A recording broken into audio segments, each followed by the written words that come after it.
A gente viveu há pouco tempo o maior momento histórico da nossa vida, pensando que a última crise de saúde completamente fora de base foi a gripe espanhola num século atrás. Uma coisa que eu vi muita gente falando na época que houve o lockdown, o fica em casa, foi a conversa sobre quais trabalhos são essenciais, quais não são e quais inclusive são simplesmente irrelevantes. E é claro que não é porque em The Last of Us nós temos uma pandemia, e neste vídeo eu vou falar sobre a gestão lixo do Bolsonaro para com a pandemia do Covid-19, pois eu já fiz isso em vários vídeos, como neste que acabou de aparecer nos cards, mas deveria ser o governo que determina quais trabalhos são essenciais no momento de crise, e não o seu tio do Facebook, que faz questão de falar inclusive que artista é tudo vagabundo, que filme, série, livro, música não serve pra nada. Ainda mais no momento como que nós estávamos lá atrás em abril de 2020. Ora, gente pra caramba morrendo, todo mundo precisando rever como trabalha, mega crise, e você vem falar pra mim que cinema é importante? Que música é importante? Cara, eu nem sei por onde começar a falar com uma pessoa assim. Honestamente, eu acho que nessa hora o melhor movimento é deixar a pessoa falando sozinha. Mas as artes como um todo possuem obviamente inúmeras funções numa sociedade. Nos entreter, nem que apenas pra passar o tempo mesmo. E olha, isso não tem problema, não é demérito de maneira alguma. Todo mundo concorda que 1 hora assistindo uma série boba e vazia, como Riverdale, La Casa de Papel, Bleach e por que não BBB, é mais interessante do que ficar 1 hora olhando pra uma parede branca. Você já fez um uso melhor do seu tempo. Gente, desculpa, mas é que eu realmente vi tanta gente Facebook afora em abril de 2020 falando desse tipo de comentário infeliz, falando que a arte não serve pra absolutamente nada, e aí por consequência o meu conteúdo no YouTube é completamente desprezível e insignificante, então falar disso esquenta, sabe? Dá um calor. Além disso, a arte te faz sentir coisas, sejam elas boas ou ruins, entrar em contato com ideias, sejam ideias que você já conhecia ou ideias novas. As artes definem cultura, pois o conjunto de experiências que fazem com que povos e grupos encontrem conforto dentro da sua própria cultura e a tenham para si como um lar. Ora, a arte tem um grande papel nisso. E claro, o mais importante pra gente hoje nesse vídeo, preservar memória. Pense em um mundo destruído como o de The Last of Us. A história começa em 2003. Isso quer dizer que tudo que a gente conhece que veio depois do dia 26 de setembro de 2003, esquece, nunca existiu. Pensa aqui na linha do tempo dessa história. Em maio saiu Matrix Reloaded, e em 26 de setembro, exatamente 31 dias antes de Matrix Revolutions estrear no cinema, o mundo literalmente acabou. Há quem diga que isso foi uma benção, mas eu, que acho Matrix Revolution verdadeiramente fenomenal e... É sério, vem nesse vídeo que você vai entender. Acho isso bem triste. Why, Mr. Anderson? Why do you persist? Os álbuns que foram lançados em 2003, anos depois, provavelmente foram lembrados como os últimos álbuns, as últimas músicas que foram produzidas pela humanidade, as últimas músicas que foram de fato lançadas. O Elephant do White Stripes conseguiu ver a luz do sol, então as pessoas conheceram Seven Nation Army, mas Run on Fire do The Strokes só saiu em outubro.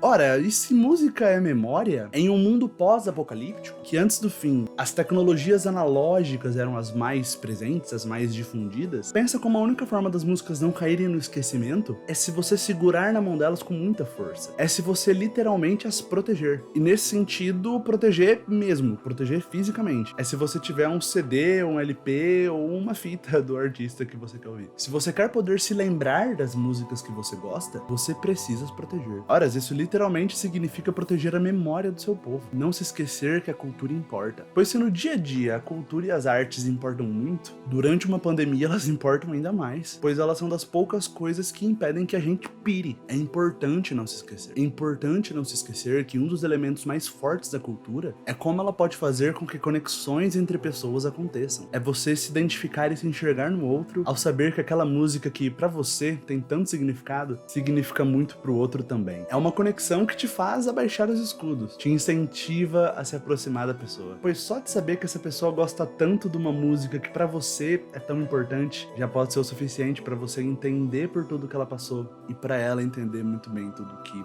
você passou também. Eu sou o Luiz Felipe e esse é o Lip Sem Falta.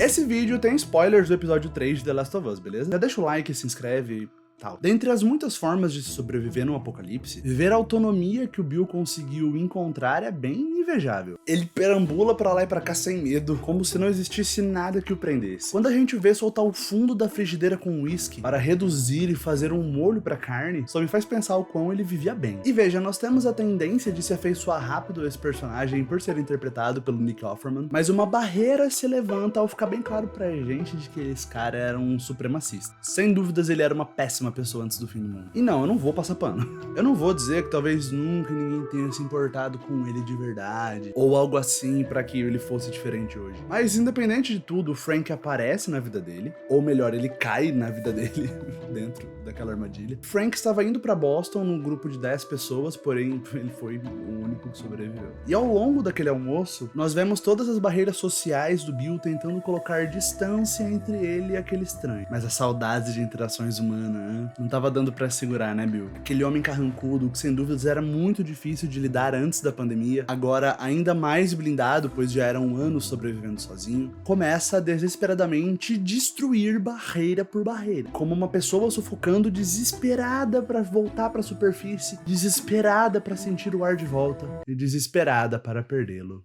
para a pessoa certa. Após tudo que eu disse sobre música e artes, é claro que elas não foram os únicos fatores que determinaram a aproximação entre eles. Mas você sabe como é encantador quando você está conversando com alguém que você tá afim, que você tá sendo conquistado, e eu fortemente espero que você também esteja conquistando nesse processo. Nesse momento em que as duas pessoas estão com a guarda mais baixa, as duas pessoas estão mais vulneráveis uma para a outra, cara, nesse momento, descobrir um gosto em comum pode ser tudo que precisa para criar uma conexão extremamente poderosa. E nesse caso é diferente do Joel mostrando música pra Ellie, pois a Ellie é nova, ela nasceu pós-pandemia. O vínculo que ela estabelecerá com essas músicas é para com o Joel. No caso de Bill e Frank, as músicas refletiam justamente a memória do mundo que se foi. E pense na vida deles dois. O quão único, o quão ímpar é você encontrar alguém que saiba tocar piano também e ame uma música que você tanto ama. O quão maravilhoso é o Frank sentar diante do piano e se agarrar a essas memórias, mesmo que todo atrofiado, tadinho, pois certamente ele não tocava há muito tempo. E depois disso nós vamos para o Bill, tocando a música com muita habilidade, com muita fluidez e cantando com toda a sua alma para a pessoa que estava ali do seu lado, para o estranho que ele havia acabado de conhecer. Como eu disse no outro vídeo sobre The Last of Us, que eu recomendo muito que vocês passem lá porque ele tá mó legal, o mais bonito de se tocar um instrumento musical é tocar para o outro ouvir. A música se completa quando você a toca pro outro. E me fascina muito toda essa construção que precisa de tão pouco para nos fazer acreditar no amor entre eles dois. São pouquíssimos elementos, mas que posicionados da forma correta, possuem muita força e carregam uma emoção gigantesca. E nós vemos ao longo desse episódio o desenvolver desse relacionamento lindo. Mostra como Frank fez o Bill se tornar uma pessoa melhor, como eles viveram longos anos depois daquele encontro. E é muito bom a gente ver o Bill extremamente porra louca no começo do episódio, em comparação ao Bill anos depois com o Frank. Nas palavras dele, eu nunca tinha sentido medo antes de você aparecer.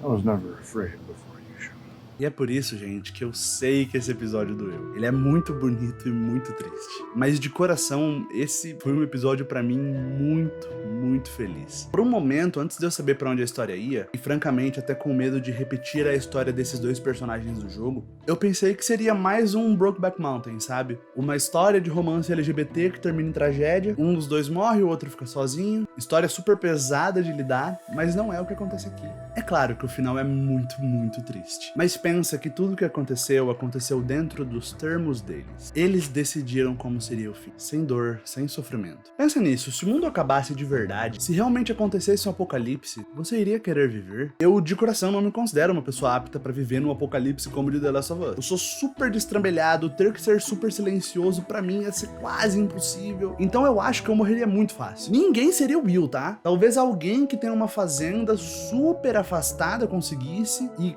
também estivesse lá quando o apocalipse começou pra poder montar a sua fortaleza, talvez, e só talvez. Mas cara, via de regra todo mundo ia de arrastar pra cima. E pensando nisso, eu não ia querer ter uma morte violenta. Eu não ia querer sofrer, sentir dor. E mais importante disso tudo, eu não ia querer viver num apocalipse. Eu sei que é bem pesado ouvir essas coisas, mas é bem pesado dizer elas também. Mas cara, você sabe que isso simplesmente faz sentido. Mas pensando que existam pessoas que dependam de mim, é claro que nesse cenário é diferente. diferente, porque neste cenário eu teria motivos pra lutar. E ter motivos pra lutar é uma coisa bela, é uma coisa que te dá propósito. Mas o que o Frank dá pro Bill é muito maior. O Frank dá pro Bill motivos pra viver. Imagine o quão forte é você sobreviver a um apocalipse, continuar vivo depois que o mundo literalmente acabou, você encontrar motivos pra viver depois do fim. Eu de verdade fico muito feliz por esses dois personagens, pois eles foram tão felizes juntos. Eles tiveram quase 20 anos de uma linda história de amor, de uma linda vida a dois que começou depois do fim do mundo, e que um enriqueceu a vida do outro de significado. E se você quiser saber sobre como é no jogo, eu vou contar agora, então se você não quiser saber, pula pra esse tempo que tá aparecendo aqui embaixo, beleza? Mas basicamente o jogo não diz com todas as letras que eles são um casal, que inclusive gerou muito burburinho de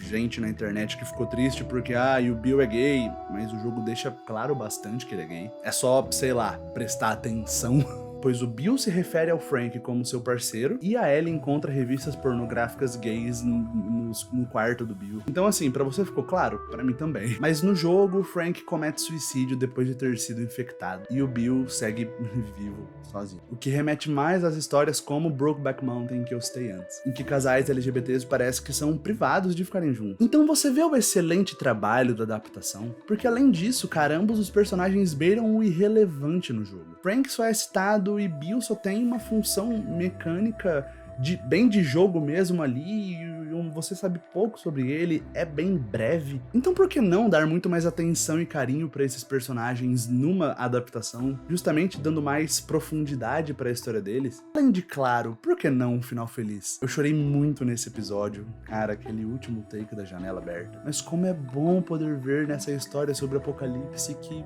existem essas duas pessoas que se encontraram mediante o caos e conseguiram viver juntos, conseguiram ser felizes, puderam se emocionar ao comer os morangos, e quando o Frank não aguentava mais, ele decidiu que era a hora dele. E eu entendo o Bill querer ele também, pois, como eu disse, ele não tinha nenhum propósito de vida antes. Só dele ter encontrado um sentido para a vida dele depois do fim do mundo e ter podido desfrutar desse sentimento por vários e vários anos, cara, que de verdade, que sorte eles tiveram. E é por isso que música tem tanto poder. A música e as artes são pontes que nos permitem baixar a guarda diante do outro. E elas dão aquele empurrão, nos incentivando e nos contagiando com o sentimento de encontro, com a euforia de reconhecer um semelhante e nos permitindo encontrar sentido, onde já não deveria haver mais nada. Pessoal, muito obrigado por assistirem o vídeo de hoje. Deixa o seu like e a sua inscrição para ajudar o canal e conta pra mim aqui embaixo nos comentários como tá sendo assistir The Last of Us pra vocês. Eu tinha certeza que essa série ia ser boa, mas cara, que jornada maravilhosa que tá sendo. Que adaptação maravilhosa foi esse último episódio. De verdade, eu fico chateado de ver gente na internet que não gostou porque, nossa, o Bill é gay, Bill gay confirmado. Gente, vai cuidar da própria vida ao invés de cuidar da vida de personagens que não existem, pelo amor de Deus. Esse episódio foi uma das coisas mais sensíveis que eu já vi. A cena dos morangos, cara, eu literalmente chorei rindo que nem um bobo. Foi maravilhoso. Eu sinto que no futuro, eu e você e muitas pessoas, a gente vai reassistir esse episódio solto. Eu já tô com vontade de reassistir ele e a série mal começou. Assistam aos vídeos companions que eu tô fazendo de The Last of Us. É só ir na parte dos shorts do canal, eu tô fazendo vídeos companions de The Last of Us e Vox Machina. Fechou? Eu sou o Luiz Felipe, esse é o Lip Sem Foco, e muito obrigado.